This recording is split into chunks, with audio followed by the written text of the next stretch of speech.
دلوقتي بنتكلم عن الثقة بالنفس. ثقة بالنفس اسمها سيلف كونفيدنس. سيلف كونفيدنس ان هو واثق من نفسه، بنقول he has self confidence. ولو هي واثقة من نفسها she has self confidence، او حتى he او she is self confident زي ما مكتوب عند حضراتكم. ده لو ثقة بين الواحد ونفسه. اما لو في ثقة متبادلة مع حد فتبقى trust. ثقة متبادلة اسمها mutual trust.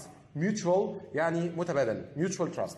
لو في الحمد لله قلة ثقة فبنسميها mistrust. نمسك trust ونركب لها مس دي اصلا معناها ان في حاجه غلط. يعني مثلا يسيء استعمال معناها ميس يوز. يفهم غلط misunderstand. عندنا ليد يعني يقود. طب حد يضل حد عايز يروح شمالي ويوديه جنوب بنسميه misleading، مضلل. تمام. فنرجع تاني نقول ان قله الثقه او عدم الثقه، تقول مثلا ان انا ما بثقش حد في صحابي مثلا، واحد ما نقول he mistrusts his friends، واصحابه برضه الحمد لله they mistrust him. والسلام عليكم ورحمه الله وبركاته. يا سلام. يقفل ازاي ده؟